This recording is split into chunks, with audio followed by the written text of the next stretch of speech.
Chapter 26, Senjata Mistik. Setelah meminta Jarong untuk membuat pengaturan, Yun Xiao meninggalkan asosiasi alkemis dan pergi ke pasar terdekat. Saat dia melewati lobi di lantai pertama, mata semua orang yang melihatnya telah berubah total, menunjukkan kekaguman dan rasa hormat. Sebenarnya Yun Xiao hanya membutuhkan sekotak jarum emas untuk merawat sang putri. Tetapi dia sangat khusus tentang ukuran, ketebalan, panjang, berat, kemurnian, dan bahan. Oleh karena itu, dia memutuskan untuk mencari beberapa bahan dan memperbaikinya sendiri sehingga dia bisa merawatnya dengan pasti. Ketika dia berkeliaran di pasar, sosok yang dikenalnya tiba-tiba muncul di matanya. Dan ingatannya yang indah segera kembali kepadanya. Sedikit senyuman muncul di sudut mulutnya saat dia berjalan menuju sosok itu. Bos, aku benar-benar hanya memiliki 170 koin emas. Bantulah aku dan bantu aku sekali saja. Meng Wu memohon di sebuah kios kecil. Tunggu ya guys ya. Meng Wu, tahu ya Meng Wu? Meng Wu adalah seorang gadis. Kalau mau ingat siapa dia, lihat di chapter 13. Oke, 12 dan 13. Oke, kita lanjut. Jun Liang, seorang alkemis magang menengah, melambai dan berkata, "Pergilah ke tempat lain kalau begitu. 300 koin emas adalah harga serendah mungkin. Atau jika kamu bisa memberi aku semua bahannya, aku akan membantu kamu dengan 30 koin emas." Meng Bu mengeluarkan 2 herbal dan menyerahkannya. "Yang aku miliki hanyalah anggrek cerah dan bunga lidah ular," katanya. Jun Liang melirik mereka dan berkata dengan tidak sabar, "Dua benda ini paling banyak bernilai 20 koin emas. Bukannya aku tidak ingin membantumu cantik. Tapi kamu tidak bisa membuatku kehilangan uang, bukan?" Tapi matanya berkilat nafsu saat dia berkata sambil tersenyum. "Jika kamu bersedia menjadi pacarku, kita bisa mendiskusikan semuanya." Wajah Meng Wu jatuh dan dia segera mengambil kembali herbal saat dia berbalik untuk pergi. "Oh, jangan pergi," Jun Liang berkata dengan tergesa-gesa. "Kamu hanya perlu menjadi pacarku selama 3 bulan. Kenapa kamu tidak ingin mentraktir adikmu?" Kata-katanya seperti mantra yang membuat Meng Wu berhenti dan tetap di tempatnya.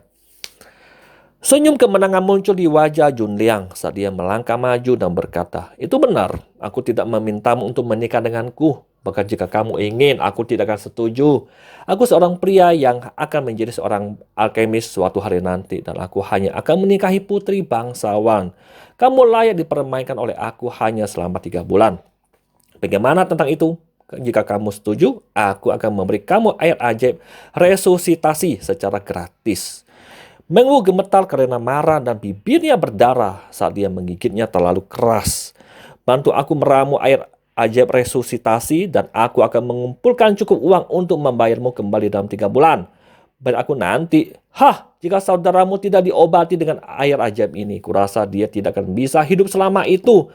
Tentu kamu dapat membayar aku kembali nanti, tetapi nyawa saudara kamu tidak ternilai harganya, bukan?" Sambil menyeringai, Jun Liang mendekat mengulurkan tangannya untuk menyentuh Meng Wu. "Bagaimana menurutmu, gadis kecilku yang cantik? Aku melihat kamu masih seorang gadis. Atau aku tidak akan memberi kamu tawaran yang begitu murah hati." Pak! Jun Liang menarik tangannya ke belakang seolah-olah dia mendapat sengatan listrik dan dahinya menjadi dingin karena rasa sakit. Dia buru-buru menggulung lengan bajunya dan melihat memar seukuran telapak tangan mulai menonjol perlahan di lengannya. Terkejut dan marah, dia menatap Yun Xiao yang baru saja memukulnya dan menggeram. "Siapa kamu, nak? Beraninya kamu memukulku?" "Siapa kamu, nak? Beraninya kamu menyentuh gadisku?" Yun Xiao menyeringai dan memberi Meng Wu pandangan penuh arti dari balik bahunya. Saat melihat Yun Xiao, kepala Meng Wu berdengung sementara apa yang terjadi malam itu terlintas di benaknya. Rasa malu dan marah tercurah dari lubuk hatinya. Pipinya merah karena malu dan matanya terbakar amarah. Jun Liang terdiam sejenak lalu berkata dengan suara dingin, "Gadismu, itu tergantung pada apakah dia mengakuinya atau tidak. Apakah kamu tahu siapa aku?" Dia menunjuk ke lengannya yang memar dan berkata, "Nak, kamu dalam masalah besar." Yun Xiao geli ketika mendengar itu. "Kamu siapa?" "Aku benar-benar tidak tahu." Dia tertawa dan berkata, "Aku akan menghapus senyum itu dari wajahmu," cibir Jun Liang. Aku seorang alkemis magang menengah di Asosiasi Alkemis. Tuanku adalah Tuan Jiarong, seorang alkemis tingkat pertama, dan saudara angkatku adalah Long Hao, putra tertua Tuan Long King, komandan pengawal kota kekaisaran. Jika kamu tahu apa artinya semua itu, berlutut dan meminta maaf, lalu beri aku beberapa ratus koin emas untuk cedera aku. Hanya dengan begitu aku akan membiarkanmu pergi. Yun Xiao tertawa. Aku tahu Jiarong, aku juga tahu Long King, tetapi aku belum pernah mendengar tentang putranya. Oh, aku juga punya beberapa ratus koin emas. Dia mengeluarkan tas penyimpanan dan melemparkannya ke tanah. Matanya berkedip dingin. Tapi, aku menantangmu untuk mengambilnya. Junliang terkejut. Dia tidak menyangka bahwa Yun Xiao benar-benar akan mengeluarkan ratusan koin emas dengan senang hati. Dia memungkuk dan meraih tas itu. Tiba-tiba hawa dingin datang dari tulang punggungnya yang membuatnya bergidik. Dia menjadi dingin dari ujung kepala sampai ujung kaki dan rasa takut yang mendalam muncul dari lubuk hatinya. Dia mendongak dengan ngeri dan melihat kedipan ketidakpedulian di mata Yun Xiao saat mereka menatapnya seperti dia adalah orang mati. Surga penampilan macam apa itu? Bahkan tentara yang telah melalui banyak pertempuran tidak memiliki tatapan mematikan seperti itu. Tangan terulur Junliang berhenti di udara. Dan dia langsung basah oleh keringat dingin. Dia yakin orang ini akan membunuhnya jika dia menyentuh tas penyimpanan.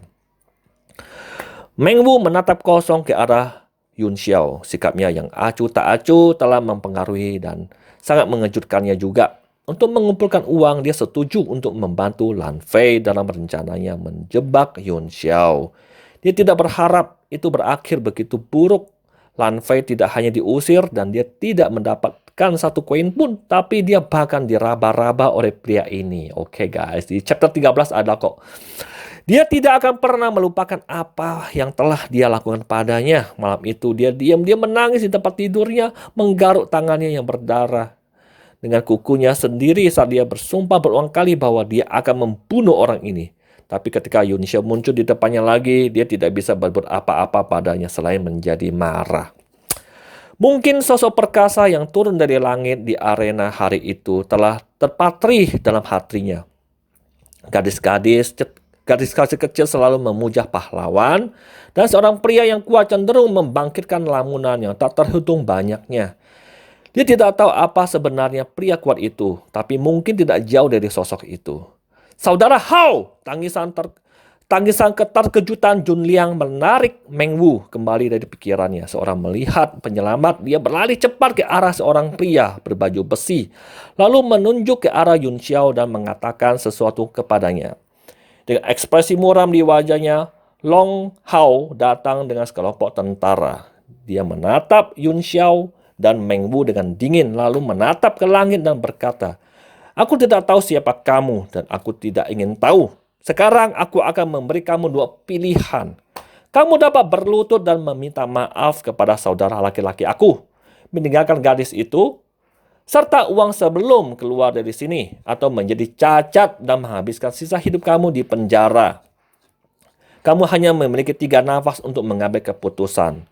Long Hao sedang bertugas hari ini dan dia berpatroli dengan sekelompok pria yang merupakan tugas yang membosankan meskipun Jun Liang berasal dari keluarga miskin karena dia tidak lemah dan tuannya adalah Jiarong yang dikenal sebagai alkemis paling menjanjikan.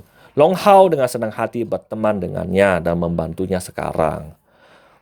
Berani kau menyentuhku, aku sudah memberitahumu saudaraku yang disumpah adalah Long Hao. Buka matamu saat berjalan di ibu kota, nak. Junliang berteriak dengan suara angkuh dan datang di depan tas penyimpanan dengan 2 langkah sebelum membungkuk untuk mengambilnya. Boom! Sosok Yun Xiao berkedip dan tubuh Junliang terbang seperti layang-layang dengan talinya terputus dalam sekejap mata. Sebelum jatuh ke dalam kelompok pria yang dipimpin oleh Long Hao. Pupil Long Hao mengerut Sadia dan anak buahnya dengan cepat menyebar. Dan ledakan keras terdengar di antara mereka pada saat berikutnya. Wajah Junliang penuh dengan darah dan ekspresi tidak percaya saat dia berkata dengan suara gemetar, kakak, dantianku patah, lumpuh, aku benar-benar lumpuh. Long Hao menatap Jun Liang dengan tidak percaya, kepalanya terguncang. Beraninya kamu menyakiti adikku, nak! Dia mengeram, sementara itu para prajurit di belakangnya telah mengeluarkan senjata mereka dan siap bertarung kapan saja.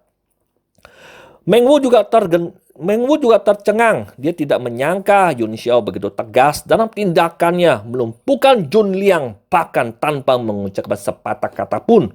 Meskipun dia pikir itu kejam, hatinya dipenuhi dengan kehangatan yang tak terlukiskan dan dia merasakan sensasi menyengat di matanya. Oh my God. Ya begitulah cewek.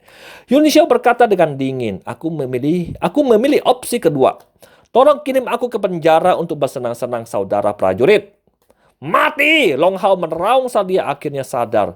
Basi kultivasi seorang prajurit meledak dalam sekejap dan dia mengeluarkan pedang lebar, mengerahkan semua kekuatannya ke dalamnya saat dia menebangnya. Dia sangat marah hingga mengamuk. Jarang ada seseorang dari generasi muda di ibu kota yang berani tidak memberinya muka. Sekarang Dantian Jun Liang dihancurkan di depannya. Tidak hanya dia kehilangan seorang teman dengan masa depan yang menjanjikan. Dia yakin bahwa dia akan dipukuli habis-habisan oleh ayahnya ketika Jiarong mengetahui hal ini. Ekspresi khawatir muncul di wajah Meng Wu. Meskipun dia tahu latar belakang dan kekuatan Yun Xiao, dia kalah jumlah dan lawan-lawannya semuanya adalah penjaga kekaisaran sejati.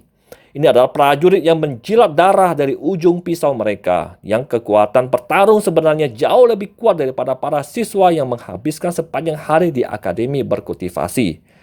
Apa? Bagaimana mungkin? Serangan Long Hao sangat kuat. Tetapi saat dia membawa pedang itu ke bawah, dia hanya mendengar bunyi gedebuk samar. Yang mengejutkan, dia menemukan bahwa pedang besarnya, Blue Moon, tertangkap oleh lawannya hanya dengan 2 jari. Dia menangkap Blue Moon hanya dengan 2 jari. Semua orang terkejut. Jejak senyum bermain di sudut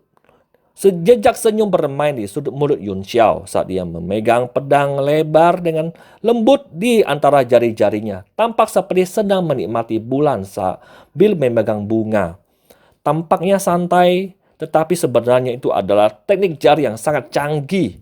Long Hao sadar setelah selang waktu singkat. Dia kuat, tidak heran dia begitu tegas dalam sikap. Buka segel, bulan biruku! Suara tumpul terdengar dari pedang lebar seolah-olah jiwanya yang tertidur terbangun. Pada saat yang sama, bilanya mulai berdenyut sementara aura pembunuh yang kuat menyebar dalam sekejap dan penampilannya mulai berubah. Yun Xiao mengerutkan kening saat dia merasakan transformasi bila di antara jari-jarinya yang kemudian terlempar keluar. Senjata mistik! Meng Wu berteriak dan menutup mulutnya dengan kedua tangannya. Matanya penuh ketakutan.